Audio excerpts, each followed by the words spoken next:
What's good, it's your boy Dmoney. We back and stay. Alright, no. On, man. Another day, another reaction.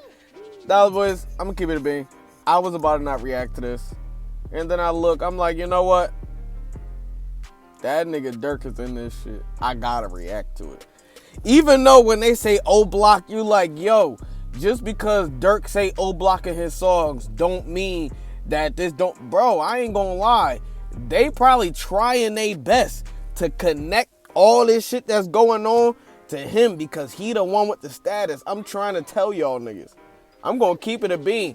And that's not even the least of it, bro.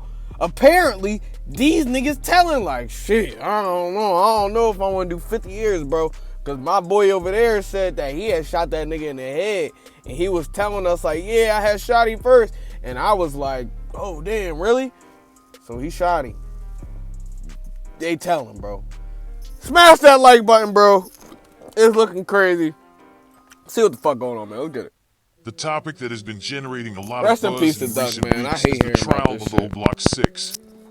These individuals belong to the Black Disciple Street Gang and are associated with the infamous hip-hop collective.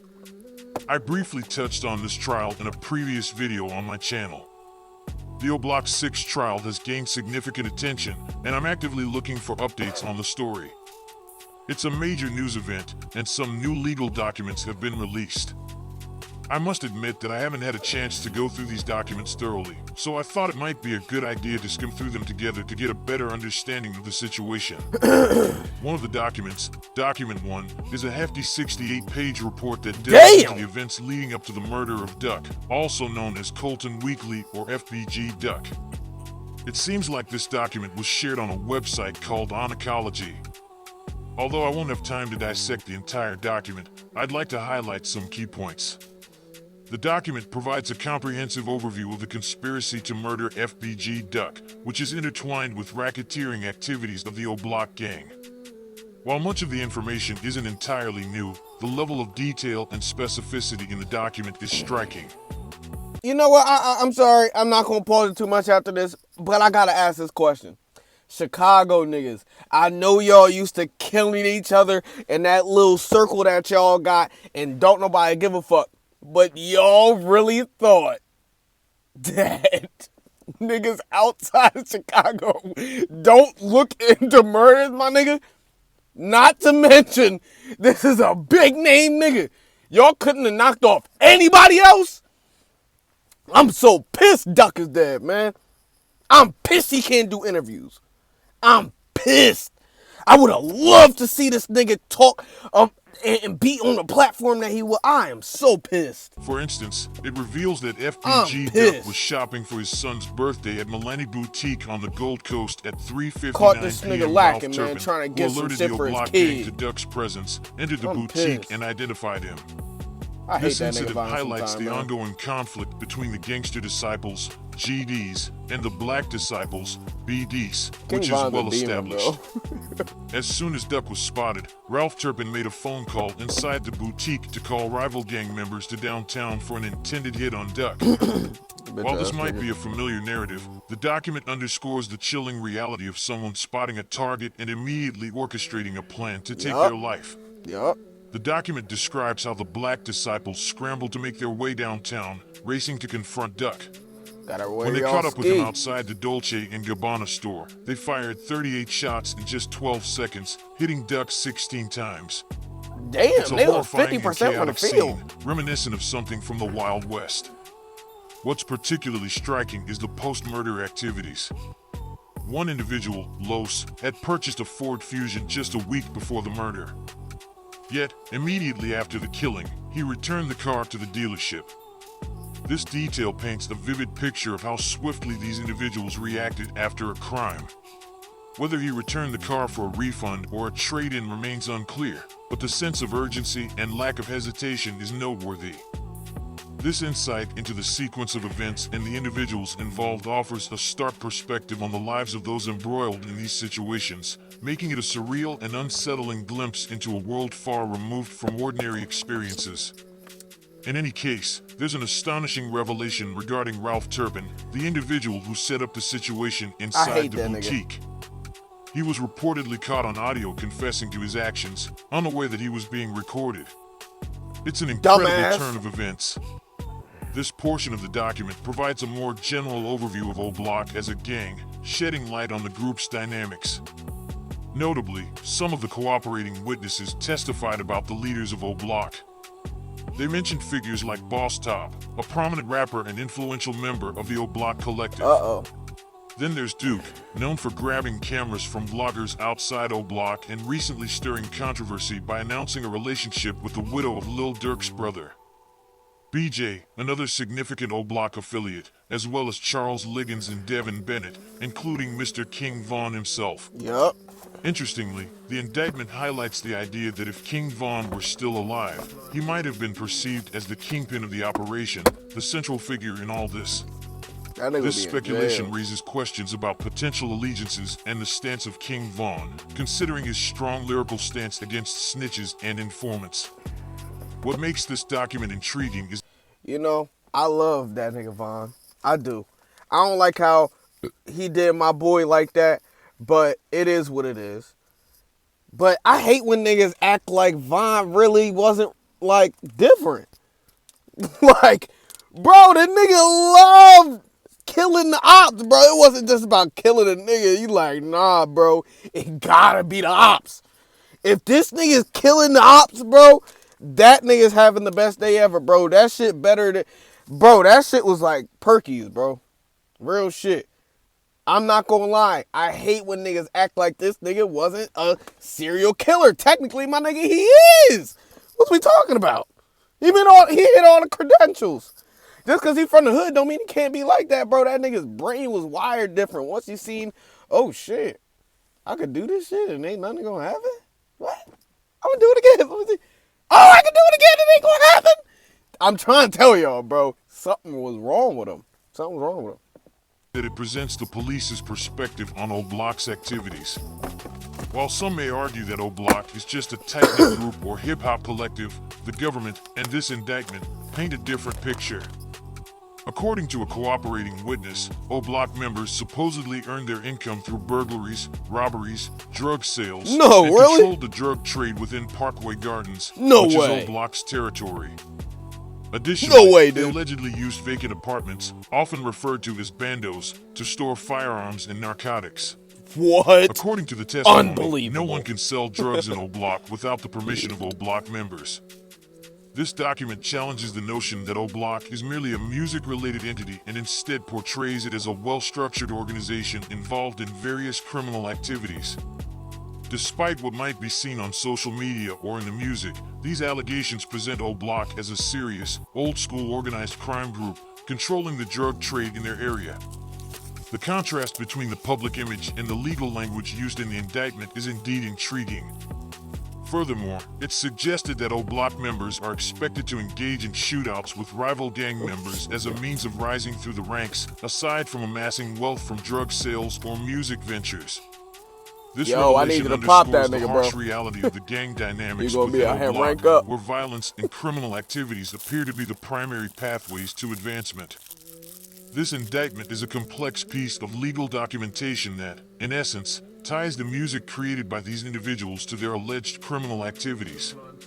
It's worth noting that this observation might be somewhat controversial, but it wouldn't be surprising if the state decided to seize a significant amount of money from King Von's family. Damn. If his music was seen as part of a criminal enterprise, he could be seen as profiting from acts of violence and death. But nah, see, I don't think that's gonna happen because they can look directly in the tax and nigga, it's proven this nigga was getting millions off a rap. That nigga just hopped in the fucking game. What the fuck are you talking about, bro? That nigga ain't getting no fucking money taken from him. Now I could tell when niggas want to push on bad juju to a nigga, but like stop with that shit, man. Come on, stop playing, bro. That nigga's fine, bro.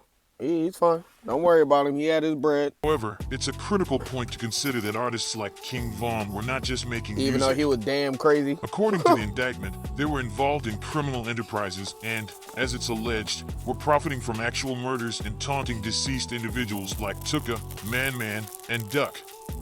The indictment characterizes these activities as part of a criminal operation where individuals could rise through the ranks by making money from music, drug sales, or violent actions. Nah. From a legal standpoint, if you made a significant amount of money from selling drugs in OBlock, and you've spent that money on, say, a Bentley, the government can seize those assets. I understand that. The same principle might apply to King Von's earnings from his music career, should the allegations hold true. No. While No. King Von may have appeared to lead a glamorous life, the reality of his situation and his ultimate fate was far from glamorous. Another intriguing aspect revealed in the document is that within OBlock, killers are given more respect than individuals who merely engage in shootings. To increase one's status within OBlock, killing a high-profile rival, often referred to as an op, is considered a significant achievement. You know what? Fuck that shit, y'all. I want to be a big homie. I'm about to go shoot this nigga right now. Bro, relax, bro. Like, come on, my nigga. Like, you can't up the ranks no other way, bro. Wait, hold on. So, usually the nigga with money and can bring all the plugs and shit is valued one of the highest niggas there. So you telling me this dirty nigga with no goddamn money shot 30 niggas that he don't know and they ain't even know that nigga was coming and he a higher rank than me? Oh, you got me fucked up. That nigga, man, what, nigga, what? All right, 30 niggas is a lot, bro. So a nigga caught 2 bodies and that's worth more than me bringing all the plugs? Hell no, you got me fucked up. The document also delves into specific murders, such as the killings of O.D. Perry. Testimonies suggest that OBlock members were involved in these cases. OD. The indictment touches upon a murder of Dale Fisher, also known as Squirrel, who was allegedly murdered by an OBlock member, Troy James Johnson, and a 600 member, D. Rose.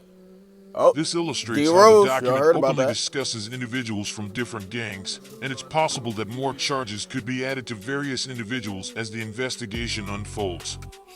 Moreover, the document hints at the involvement of Cooperator 3 and his witnessing of events within OBlock. There's mention of FBG Butter's denial of being Cooperator 3 and some confusion I don't know regarding about that. familial connections. In particular, the document suggests that Cooperator 3 witnessed the murder of his sister, Jakira Barnes, allegedly committed by King Von. The relationships within these stories are complex and might require further investigation to fully understand. The trial could potentially shed more light on these relationships and their significance within the case. The indictment provides a plethora of details. Butter, why you be telling us you not Cooperator 3? Nigga, you know that I know that you Cooperator 3. They said, nigga, this person seen her get shot. And you the only one. You like, nah, I'm not Cooperator 3, but I did see her get shot, though. They shot from the corner. And I seen them niggas came out with masks on. You the only one getting real descriptive about this, and you not Cooperator 3. And they said, oh, yeah, that's his sister. You said, oh, that's not my blood sister, but you always describe her as your sister, my nigga. So maybe they described her as your sister, too. Fuck it. This his sister. I think you playing games, my nigga. I know you Cooperator 3. Can you just come and say it? I know you snitched about that other shit. Can you snitch about her dying, please? And insights into the case.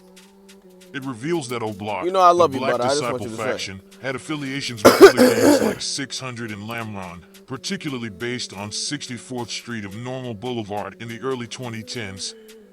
This affiliation implies a collaboration where they share and adopt each other's conflicts.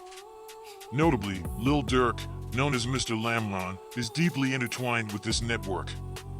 The document highlights the motive behind the murder of FBG Duck.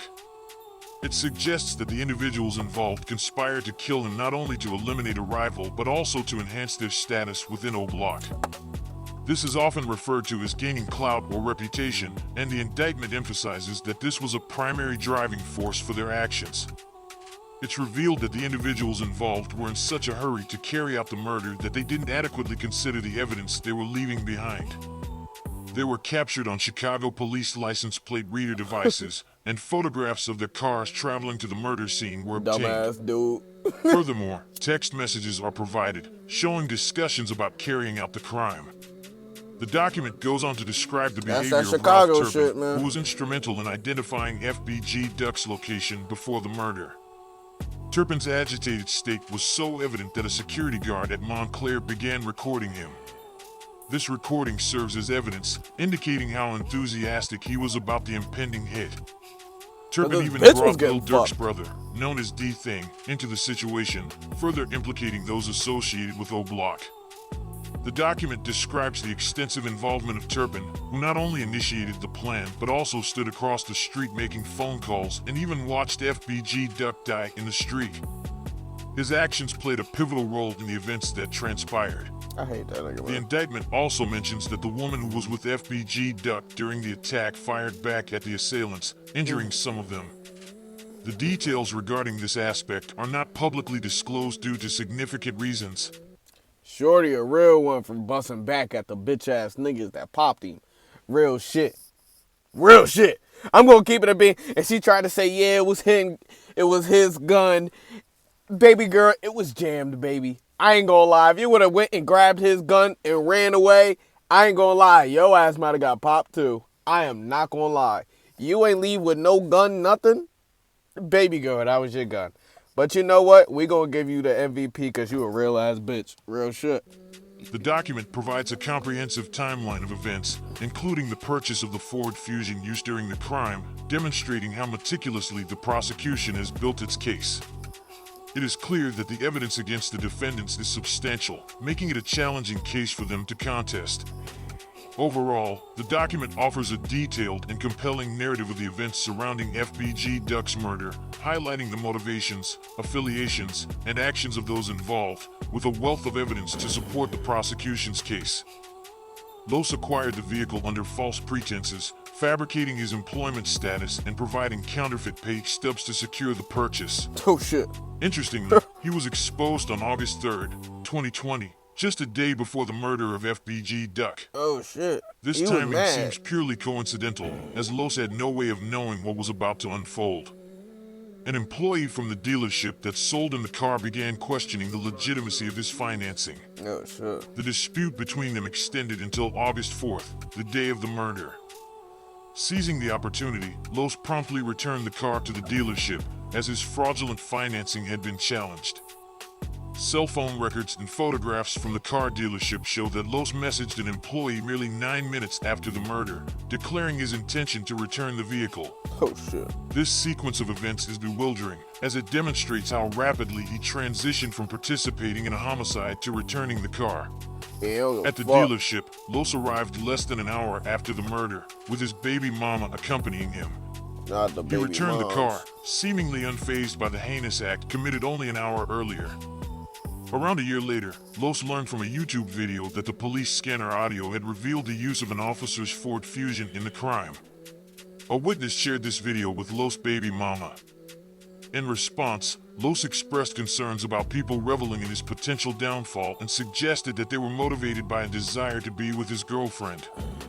It's revealed that one of the individuals involved, Robertson, falsely embellished his role in the murder, claiming to be a shooter when, in reality, surveillance footage showed him in the back seat of the vehicle. Dumbass bull. He even falsely stated that a woman started shooting during the incident, providing insider details that were not publicly known.